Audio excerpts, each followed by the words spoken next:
नमस्कार दोस्तों, कैसे हैं। आशा करता हूँ ठीक होंगे। तो थंबनेल को देखकर आपको पता चल गया होगा क्या पढ़ने वाले हैं। आज से स्टार्ट करते हैं हम राज्य दर्शन की सीरीज। राज्य दर्शन पढ़ेंगे, हर राज्य का संपूर्ण अध्ययन करेंगे। एग्जाम की दृष्टि से जो जो महत्वपूर्ण टॉपिक है जिस राज्य का, उस राज्य का वो टॉपिक हम कंप्लीट करेंगे। मस्ती में पढ़ेंगे, मस्ती मस्ती में पढ़ेंगे। दिमाग पर बिल्कुल भी लोड नहीं लेना है। जो मैं कंटेंट बोलता हूँ वो कंटेंट याद करवाने की वो जिम्मेदारी मेरी है, वो गारंटी मेरी है। आपको किस तरह से याद करवाना है, आप वीडियो को आराम से देखते रहिए, अंत तक बने रहना। लेकिन बीच में छोड़ दोगे तो गड़बड़ हो जाएगी। जो याद है ना, पूरी स्टोरी बनाएंगे एक, वो स्टोरी के माध्यम से याद करने वाले हैं। पूरा जो पहला राज्य लेंगे ना, हम जो भी राज्य पढ़ेंगे उसको स्टोरी के माध्यम से याद करेंगे। ठीक है, आज का पहला राज्य हमारा हो गया राजस्थान। आपनो राजस्थान पढ़ेंगे आज। क्या पढ़ेंगे आज? पहला राज्य राजस्थान है। राजस्थान को याद करवाने की गारंटी मेरी है, मेरे ऊपर छोड़ दो, आप वीडियो देखो। ठीक है, चलिए नेक्स्ट में चलते हैं। हम स्टार्ट करते हैं आज का टॉपिक। तो ये पढ़ते हैं हम भारत में जो राजस्थान की स्थिति है ना, इसके बारे में। तो मैप के माध्यम से आराम से पढ़ेंगे, देखते रहिए। जो राजस्थान है, ये जो लाल कलर में हो रहा है, ये राजस्थान है अपना। ठीक है, ये राजस्थान अपने जो भारत में है, ये उत्तर दिशा हो गई, ये दक्षिण दिशा हो गई, ये पूर्व हो गई और ये पश्चिम हो गई। तो ये पश्चिम है और ये उत्तर है, तो ये बीच में स्थित है। तो ये हो गया अपना उत्तर पश्चिम। कौन सी दिशा हो गई? उत्तर पश्चिम दिशा हो गई। तो उत्तर पश्चिम में स्थित है अपना राजस्थान। राजस्थान भारत की किस दिशा में स्थित है? हमारा पहला क्वेश्चन हो गया, राजस्थान भारत के उत्तर पश्चिम दिशा में स्थित है। ठीक है, ध्यान से देख लो, ये है आपनो राजस्थान। दिख गया ना, आपनो राजस्थान दिख गया। जो स्थिति है इसकी क्या है, क्या अक्षांश है इसकी, क्या देशांतर रेखा पर स्थित है, कौन सी जगह स्थित है, संपूर्ण अध्ययन करने वाले हैं। इससे पहले हम देख लेते हैं जो रेखा बनाता है, जो सीमा बनाता है, ये अंतर्राष्ट्रीय और अंतर्राज्यीय सीमा बनाता है, उसके बारे में थोड़ी जानकारी ले लेते हैं। जो ये राजस्थान है, जो एक देश के साथ अंतर्राष्ट्रीय सीमा बनाता है। किस देश के साथ बनाता है? ये पाकिस्तान के साथ अंतर्राष्ट्रीय सीमा बनाता है। किस देश के साथ बनाता है? पाकिस्तान के साथ। कितनी सीमा बनाता है पाकिस्तान के साथ? 1070 किलोमीटर की सीमा बनाता है। कितनी बना रहा है? जो राजस्थान है ये पाकिस्तान के साथ 1070 किलोमीटर की सीमा बना रहा है। तो यहां से लेकर यहां तक, जो राजस्थान है यहां से लेकर यहां तक कितनी लंबाई है इसकी? 1070 किलोमीटर लंबाई हो गई। 1070 ये इसकी लंबाई हो गई। 1070 पाकिस्तान, इसको तो याद कर लेना। 1070 आपको नॉर्मली याद भी होगा। 1070 इसकी लंबाई हो गई। ठीक है, अब नेक्स्ट बात करते हैं। जो ये तो अंतर्राष्ट्रीय सीमा की बात हो गई। अब अंतर्राज्यीय सीमा की बात करते हैं। किस किस राज्य के साथ ये सीमा बनाता है राजस्थान? तो इसकी बात करिए मैंने, तो ये बनाता है, सबसे पहला है पंजाब। पंजाब के बाद में हरियाणा, हरियाणा के बाद में उत्तर प्रदेश, उत्तर प्रदेश के बाद में मध्य प्रदेश और मध्य प्रदेश के साथ गुजरात। ये 5 राज्य है, 5 राज्यों के साथ सीमा बना रहा है। कितने राज्यों के साथ सीमा बना रहा है? 5 राज्यों के साथ। पहला हो गया पंजाब हो गया, दूसरा हो गया हरियाणा, तीसरा हो गया उत्तर प्रदेश, चौथा हो गया मध्य प्रदेश और 5वां हो गया गुजरात। सीरियल से याद करना, सीरियल से याद हो जाएगा आराम से, कोई समस्या नहीं आएगी। अब सबसे ज्यादा और सबसे कम की बात करते हैं। अब सबसे कम बनाता है ये पंजाब के साथ और सबसे ज्यादा बनाता है मध्य प्रदेश के साथ। मध्य प्रदेश को एमपी पढ़ते हैं, एमपी बोलते हैं मध्य प्रदेश को। तो सबसे कम है पंजाब के साथ। कितनी है? थोड़ी सी है, 8-9 किलोमीटर। कितनी है? 8-9 किलोमीटर सीमा बनाता है। तो कितनी बनाता है? 8-9, कितने हो गए? 89 किलोमीटर, 89 किलोमीटर सीमा बना रहा है पंजाब के साथ। छोटा सा पंजाब है तो छोटी सीमा बनाएगा, 8-9 किलोमीटर सीमा बना रहा है। ठीक है, मध्य प्रदेश की बात करते हैं। सबसे बड़ी बनाता है, सबसे बड़ी को याद कैसे रखेंगे? तो एमपी है। एमपी का हो गया मम्मी पापा, माँ पापा का योगदान अपने लाइफ में सबसे ज्यादा होता है। तो मध्य प्रदेश एमपी का लंबाई भी सबसे ज्यादा हो गई। कितना योगदान रहता है? 1600 किलोमीटर का रहता है। ये हो गया 1600 किलोमीटर। जो मध्य प्रदेश की सीमा है, ये कितनी लंबाई हुई इसकी? 1600 किलोमीटर की।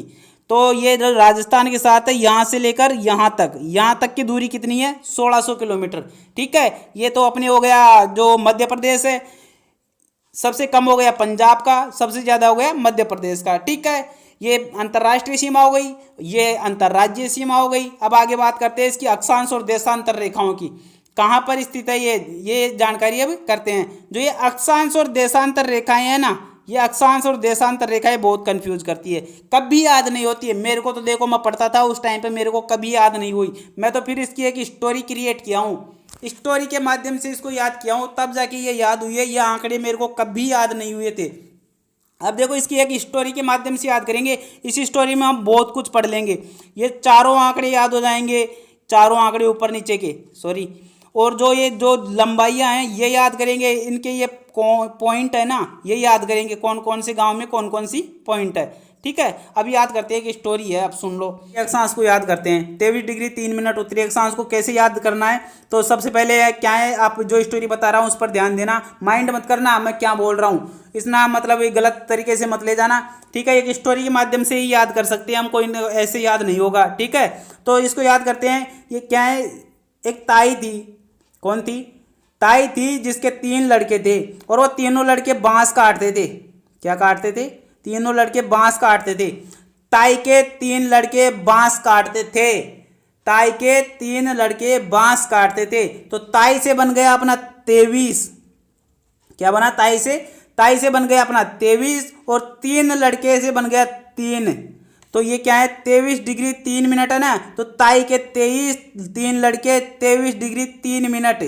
बांसवाड़ा क्या बन गया, ताई के 3 लड़के बांस काटते थे 23 डिग्री 3 मिनट बांसवाड़ा में। ठीक है, ताई के तीनों लड़के बांसवाड़ा में बांस काट रहे हैं, 23 डिग्री 3 मिनट बांसवाड़ा बन गया। अक्षांश रेखा यहाँ से स्टार्ट होती है, कहाँ से, बांसवाड़ा से, बांसवाड़ा से स्टार्ट हो जाता है राजस्थान। तो ये 23 डिग्री 3 मिनट उत्तरी अक्षांश याद हो गया। चलिए अब ऊपर की तरफ चलते हैं, उत्तर की तरफ। अब उत्तर में क्या है, उत्तर में यहाँ पर आंकड़ा है 30 डिग्री 12 मिनट, ये 30 डिग्री 12 मिनट है। अब इसको याद करते हैं। क्या है, मैं एक बार गया था यहाँ पर श्री गंगानगर में, ये गंगानगर का अंतिम छोर है यहाँ पर। तो मैं एक बार गंगानगर में गया, तो मेरे को पैदल जा रहा था, मेरे पास गाड़ी नहीं थी, बाइक नहीं थी, तो पैदल पैदल चलते चलते मेरे को मतलब अप्रैल मई का महीना था, तो मेरे को प्यास लग गई बहुत तेज। क्या लग गई, प्यास लग गई।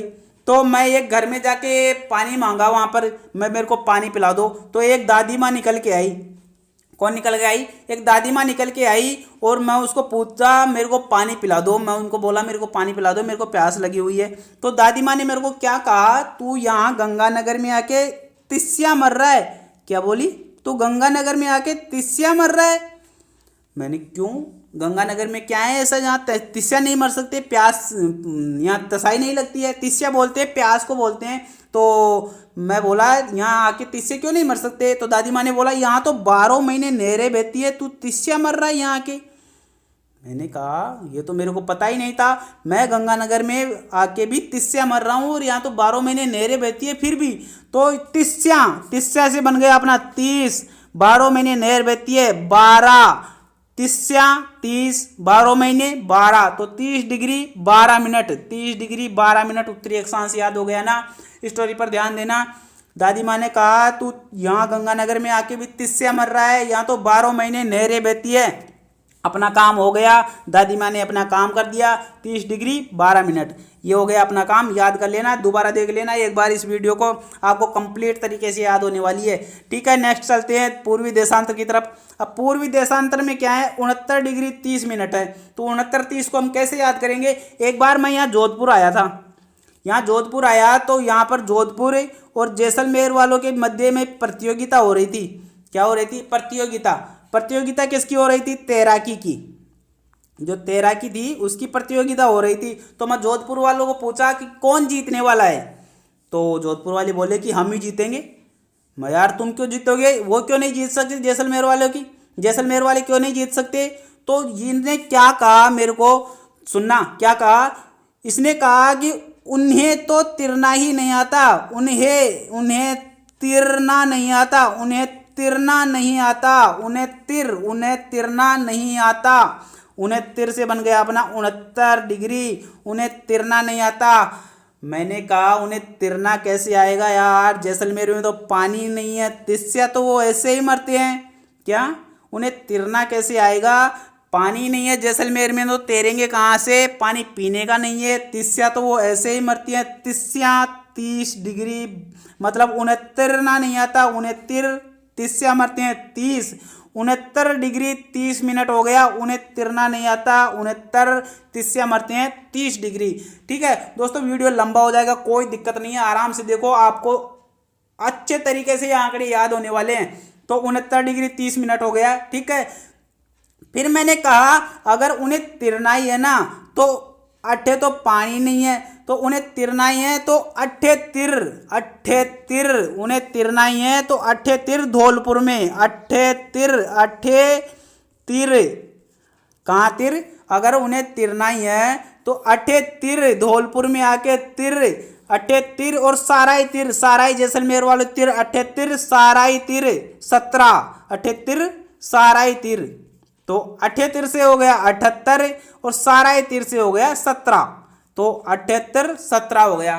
ठीक है, स्टोरी पर ध्यान दिए ना, 78 17। अगर जैसलमेर वालों को तिरना ही है तो वहाँ तो पानी नहीं है, तो अगर तुमको तिरना ही है तो उनको बोल देना कि 78 17 साराई तिर, धौलपुर में आके तिरो और साराई तिरो।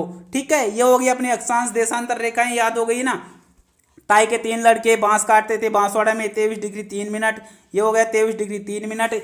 ऊपर का हो गया 30 डिग्री 12 मिनट। ठीक है, मतलब तिस्या मर रहा था, 12 महीने नहरें बहती है, 30 डिग्री 12 मिनट हो गई। 69 30, उन्हें तो तिरना ही नहीं आता, तिरेंगे कैसे, तिस्या मरते हैं, पानी तो है ही नहीं। अगर तिरना ही है तो 78 और साराई तिर 78 17। ठीक है, ये स्टोरी थोड़ी लंबी है लेकिन आपको लाइफ टाइम के लिए याद हो रही है। ठीक है दोस्तों, अगर आपको मतलब ये वीडियो में टाइम लग रहा है ज़्यादा, कि आपको लगता है कि ये तो टाइम वेस्ट कर रहे हैं, तो सेटिंग में जाकर ऊपर इसकी स्पीड बढ़ा सकते हो, आपके जितना समझ में आए उसी स्पीड पर इसको चला सकते हो। ठीक है, अब आगे चलते हैं। अब नेक्स्ट याद करते हैं हम राजस्थान के जो ये पॉइंट है, जो ये गांव है, ये अंतिम गांव है, ये अंतिम गांव याद करेंगे। जो अंतिम गांव है उत्तर दक्षिण पूर्व पश्चिम के जो गांव है उनको याद करते हैं, जहाँ से ये अक्षांश देशांतर रेखाएं स्टार्ट होती है, अंतिम गांव उनको याद करते हैं। तो ये जो सबसे पहले याद करते हैं उत्तर का जो गांव है, तो ये देख रहे हैं आप, ये कॉर्नर है, ये राजस्थान में जो ऊपर है ये जो कॉर्नर है ना, ऐसा कोना दिख रहा है क्या कहीं, कोना बोलते हैं ना इसको, ऐसा कोना है क्या कहीं पर, किसी घूम के देखो कहीं पर ऐसा कोना निकल रहा है क्या, नहीं है, ये एक कोना है। क्या है, कोना है। ये कहाँ पर है, श्रीगंगानगर है, यहाँ पर जिला जो जिला है राजस्थान का वो है श्रीगंगानगर। तो श्रीगंगानगर में ये कोना है, ये कोना नहीं, ये कोना गांव है। कौन सा गांव है, कोना गांव है ये कोना गांव कहाँ पर है, श्रीगंगानगर में। कहाँ पर है, श्रीगंगानगर में। तो ये कोना दिख रहा था आपको, तो ये कोना नहीं है, ये कोना गांव है, ये कोना गांव, इसका गांव का नाम ही कोना है। ठीक है, ये याद हो गया होगा, कोना निकल रहा है उत्तर में, कोना गांव हो गया। अब चलते हैं दक्षिण के अंदर। दक्षिण में क्या हुआ, तो एक बार क्या है, इस कोने में है ना जो पानी खत्म हो गया, तो एक कॉर्नर में एक बोरिंग लगाना स्टार्ट कर दिए, बोरवेल आता है ना, ट्यूबवेल, तो बोर लगाना स्टार्ट कर दिए। तो अब ये बोर भाई साहब दिन रात चलने लग गया, पानी नहीं मिल रहा है इनको। अब इनकी जिद हो गई कि यहाँ जहाँ पानी मिलेगा ना, जहाँ पानी का कुंड मिलेगा नीचे, वहीं पर इसको रोकेंगे। तो इन्होंने इतना गहरा बोर लगा दिया, यहाँ तक पहुँचा दिया। कितना बोर लगा दिया, ये बोर चला गया इनका 826 किलोमीटर, 826 किलोमीटर। उस कोने से स्टार्ट किए इन्होंने, अंतिम में राजस्थान की यहाँ तक पहुँचा दिए, 826 किलोमीटर गहरा हो गया। क्या लगा रहे थे, बोर लगा रहे थे। क्या लगा रहे थे, बोर लगा दिए। कितना लगा दिए, 826 किलोमीटर गहरा लगा दिए।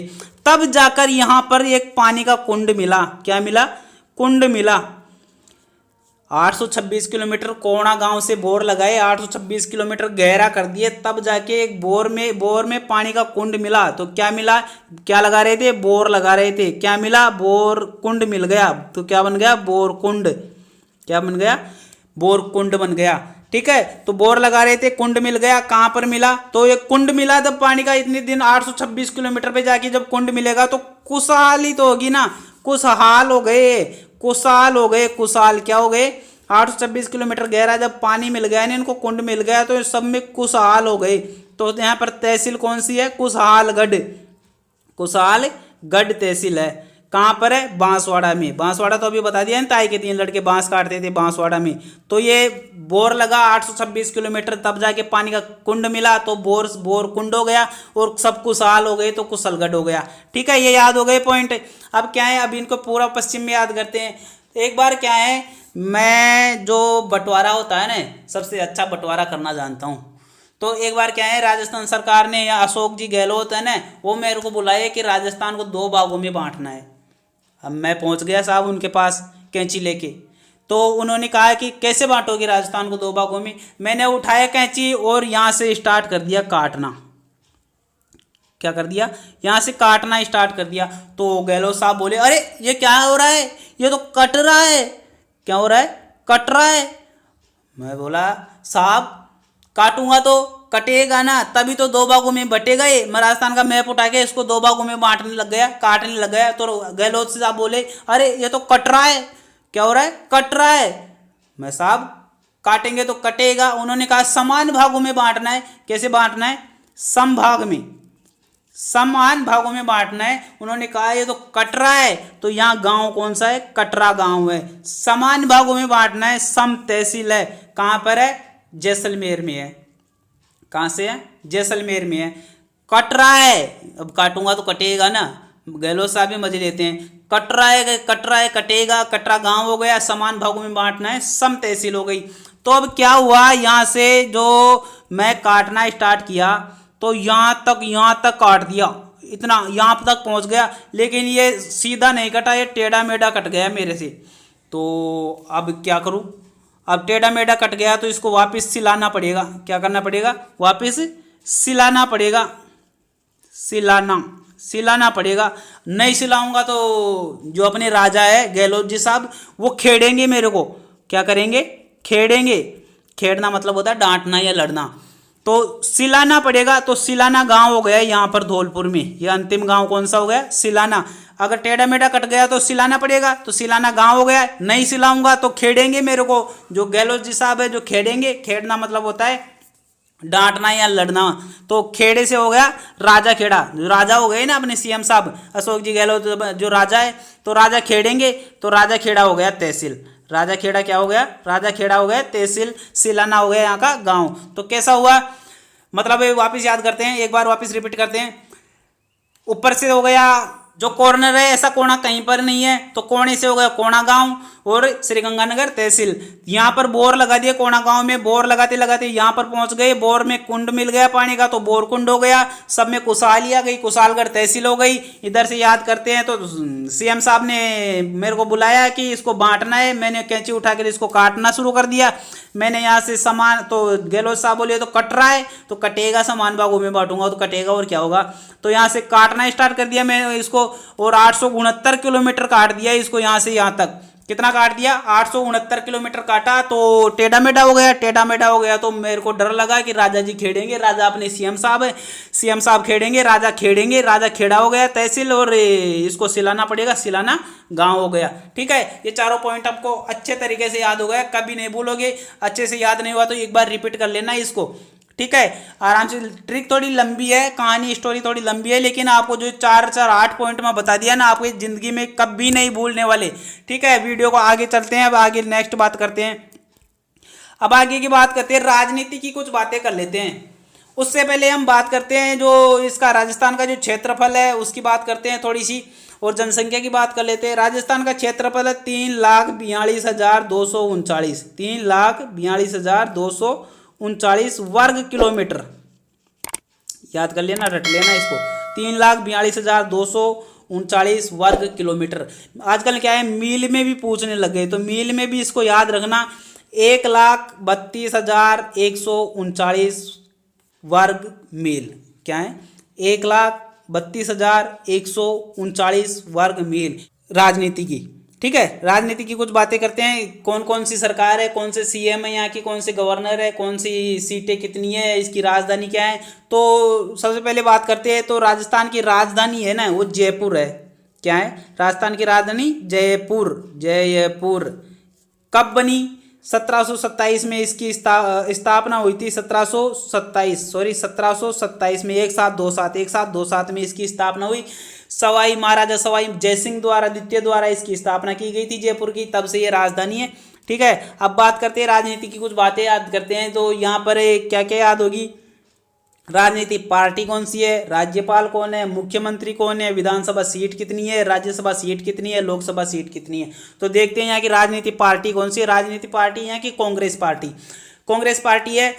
तो कांग्रेस पार्टी में यहाँ के राज्यपाल कौन है? राज्यपाल कलराज मिश्र है। कलराज मिश्र की आपको फोटो दिखा दूँ, ये कलराज मिश्र साहब है अपने, जय हो कलराज मिश्र साहब। तो यहाँ के सीएम की बात करते हैं, तो सीएम जो मुख्यमंत्री है यहाँ के अशोक जी गहलोत है। अशोक जी गहलोत के आपको दर्शन करा देता हूँ मैं, ये हमारी अशोक जी गहलोत है, प्रणाम साहब।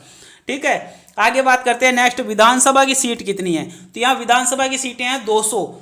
यहाँ एकल सदनीय है, एक सदन है, यहाँ पर विधानसभा है, विधानसभा की 200 सीट है। और आगे बात करते हैं तो संसद की बात करते हैं तो यहाँ पर राज्यसभा की 10 सीट है और लोकसभा की यहाँ पर 25 सीट है।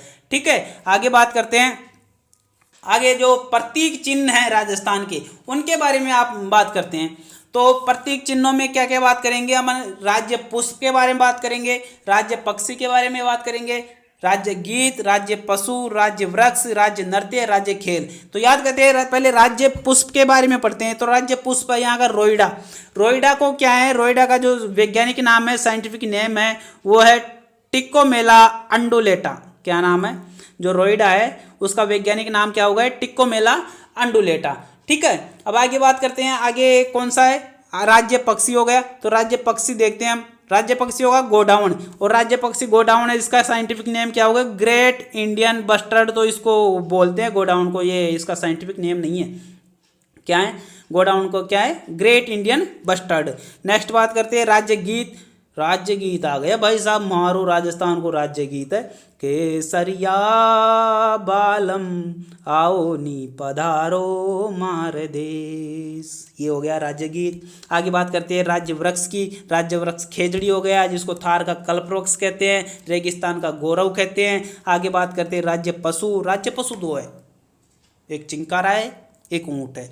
ऊँट को अभी बनाई है, चिंकारा ऊँट को क्या है, ये डोमेस्टिक एनिमल की रूप में संरक्षित श्रेणी में रखा गया ऊँट को, और चिंकारा को रखा गया है नॉन डोमेस्टिक श्रेणी में। ठीक है, जिसका दोनों को याद करना है, एक चिंकारा है, एक ऊँट है। ऑप्शन में एक आएगा, चिंकारा आएगा या ऊँट आएगा। ठीक है, आगे बात करते हैं राज्य नृत्य की बात करते हैं। तो राज्य नृत्य है यहाँ का घूमर।